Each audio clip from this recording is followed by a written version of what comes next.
সম্মানীয় সিআই সাহেব, আমার ভাতৃপ্রতিম ওসি কীর্ণাহার এবং সকল ভদ্রমণ্ডলী যারা স্টেজে আছেন সকলকে নমস্কার জানাই। আনখামাইয়ের মেলা আমার কাছে পুরনো নয়। কর্মসূত্রে আমি যখন ওসি লাভপুর ছিলাম, তো ওসি লাভপুর থাকার সুবাদে আমি এই মেলা 3 বছর চালিয়েছিলাম। তো এই মেলার গুরুত্ব যে কতটা সেটা আমি খুব ভালোভাবে বুঝি। আবার আমি যখন আইসি কেতুগ্রাম হয়ে এসেছি সেখানেও জানি যে কেতুগ্রাম থানার কতটা দরকার পড়তো, কতটা পার্ট থাকতো, কি ডিউটি থাকতো, সেগুলো সম্বন্ধে জানতাম, শুনতাম তখন। সেটা এবারে পালন করার সময় এসছে।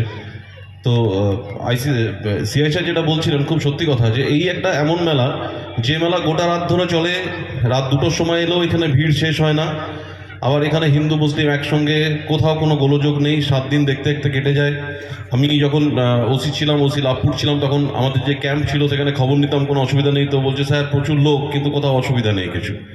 সকাল হয়ে গেলে প্রত্যেকবার রিপোর্ট আসতো স্যার খুব শান্তিপূর্ণভাবে আজকের দিন পেরিয়ে গেল। আপনাদের উপরে অগাধ ভরসা বিশ্বাস আছে যে প্রত্যেক বছর যেভাবে শান্তিপূর্ণভাবে আপনারা মেলাকে টেনে নিয়ে যান, প্রশাসনিক দিক তো আছেই, আমরা তো আছি আপনাদের পাশে, সেইভাবেই সদ্ভাব বজায় রেখে এই মেলাটাও এবছরও পালন করুন। আমরা ট্রাফিকের প্রবলেম হতে পারে, তার জন্য যতটা সম্ভব আমরা ট্রাফিক দিয়েছি এবং অন্য যেসব দরকার আছে তার জন্য আপনাদের পাশে থাকবো, এই অঙ্গীকার করলাম। আপনারা আপনাদের মেলা আনন্দের সাথে খুব ভেরি মাচ ধন্যবাদ স্যার। আপনার এই অঙ্গীকার, আপনার এই আশ্বাস বাণী আমাদের আগামী দিনের পাথে হয়ে দাঁড়াবে।